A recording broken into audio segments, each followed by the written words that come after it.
This story is about Dr. Bob and Simone. Don't fuck with Bob, bitch. You always say shit against me. Two legendary New Orleans sign painters who have spent the last 30 years in a bitter artistic rivalry. You copying my shit, bro. It's never going to stop. It's never gonna stop? The question is, will you choose a side? Peekaboo, I see you. Probably edit that. This unexpected journey began when we were drawn into Dr. Bob's Bywater studio. We had no idea what to expect going in, but we were quickly immersed in the world of Dr. Bob. Look, I ain't never had an art lesson in my fucking life. I don't know what I'm doing. Every piece is something, and every one of these bins has enough tools in it to build a space shuttle, probably. Get that poser nod in. What else we got in here? Oh, I got easels, but I never use them. I used to box in bar rooms, 3 1-minute rounds for prize money. Winner's got a satin jacket. All these corners and all these paintings have something to do with the person in the image. Morgan Freeman hired me to make an arrow to go into his new nightclub in Biloxi. And then I had to make a galleon. Why did you have to make that? Just because I could. Yeah. There was some cops here this morning, retired cops, a lesbian. I gave her some weed. Dr. Bob truly is iconic, but pretty polarizing. He can be unpredictable at times, a little bit chaotic, but super fun to be around. He's also a visionary artist whose artwork celebrates local legends from the Honey Island Swamp Monster all the way to Louis Armstrong. He even brought up our friend Pam, another sign painting pioneer we had the pleasure to interview. The lady who painted that is named Pam. She was a black sign painter for the city. 35 years she retired, and I considered that shit art. We actually met Pam. She made a sign for us, yeah. We met her 2 days ago. Oh, she's my hero. At the time, Dr. Bob's appreciation for Pam felt like this full circle moment, and a place where we could end our overall sign painting journey. Until one curious comment turned this quaint story in a whole different direction. What do you think about the art scene around here? I think it's great. I don't like to say too much on camera because I got some shit that I don't like about the art scene. Off camera, Dr. Bob shared his frustration with a local Parisian sign painter named Simone, accusing him of plagiarizing his work and stealing the phrase "be nice or leave." So we had to dig deeper into this potential French forger. I look like the guy of Duck Dynasty like this. My name is Simon, French painter from New Orleans. People love the French people here in New Orleans, and it's the perfect city for me. I feel good. I feel like if I am in France, you know? Yeah. Yeah, you see, people bring me bone, chicken bone, to do gris-gris. A lot of your work has to do with gris-gris to some extent. Yes, yeah. New Orleans. And they call the set of News with a Twist. They put 16 billboards from Slidell to the airport. Yeah. 16. 16. Yeah. Simon, you're famous. Well, yeah, I don't know. You need to go on I-10. Well, you have an antique store inside. Yes. Everything is French and old.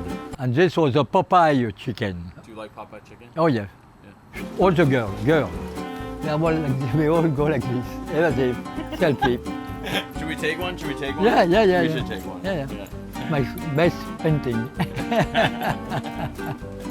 Walking into Simone's shop, we thought we'd be met by a mustache-twirling French villain. But Simone is hilarious, and his vibrant energy and skill show up through all of his art.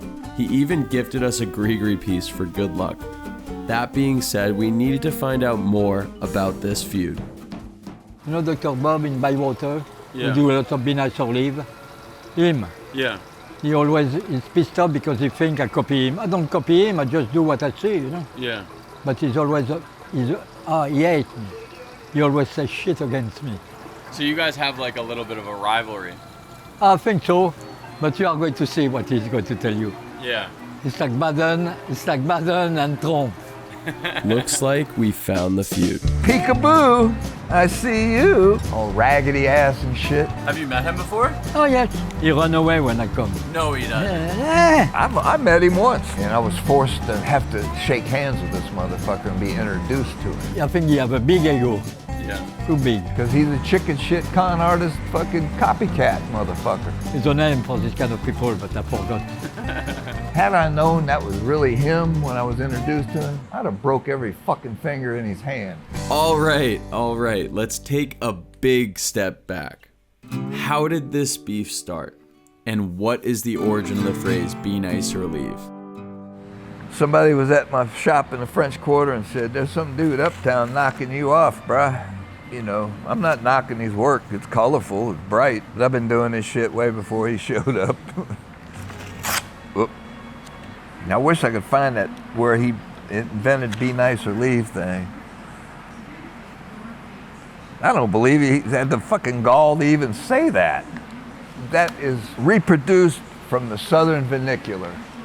Be nice or leave was just a thing in the Delta that it was a kind of a warning, a welcome and a warning. And I was being harassed at my shop in the French Quarter to the point where I just put one over my door and I'd point at it with my chainsaw like, get the fuck out of here. As Dr. Bob looked for evidence of Simone's claims, he found something that goes well beyond the phrase, be nice or leave.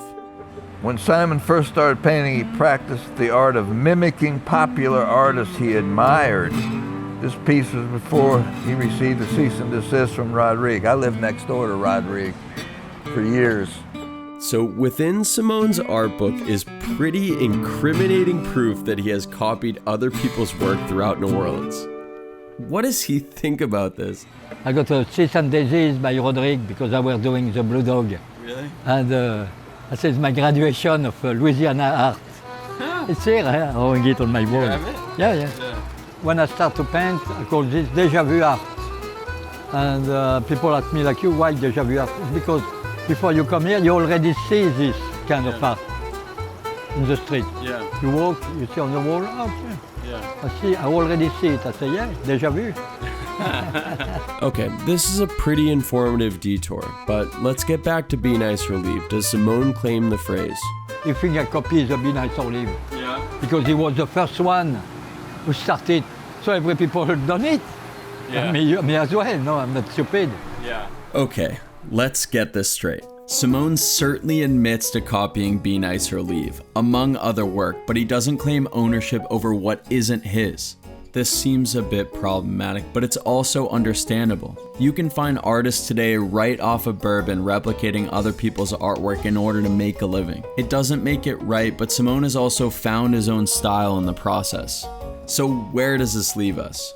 Technically, neither artist owns Be Nice or Leave. So what really is the difference between someone who grew up within a cultural experience and comes to replicate it, versus a person who comes to love that experience and then adopts it? As we wind down and reflect on our time with Dr. Bob and Simone, it's hard to avoid the question, isn't this rivalry great for business? And if so, is there any chance of them ever burying the hatchet? So it's good. There's something good about it too. I mean, it seems that he's. Well, I win. I win all the time. He copying my shit, bruh. Simple as that. Because people come here and tell me the most ridiculous stories, and then they turn around and buy my art. I don't like what he does, but I'm not gonna let it ruin my fucking life. He bring me, do me my commercial. Yeah. Because people come and want to see me, you know. Yeah. When they go to see him, they want to see how bad I am, so they come here. Do you think it would be good if the tensions between you and Bob stopped? Like, do you imagine you guys becoming It's never friends? going to stop. It's never going to No, stop? no. Oh my goodness. No. Oh my goodness. I know him. Dr. Bob and Simone's legacies are inseparable from one another. They're kind of like New Orleans' Batman and Joker, or maybe Leonardo da Vinci and Michelangelo. Their tensions have raised their fame and success likely higher than it ever could have been without the other. Whether it's the constraints of the local economy for artists or the immovable force of human ego, it's unlikely these two great artists could escape this long-standing conflict. But isn't there something sad about that? In some ways, this story isn't about who's right or wrong or whether you're on Team Dr. Bob or Simone. It's about how conflict shapes narrative, forces sides, and erases nuance. But what would happen if we resisted that impulse? In our rambling minds, we like to imagine a Dr. Bob and Simone collaboration as beautiful as can be. But until then, ramble on.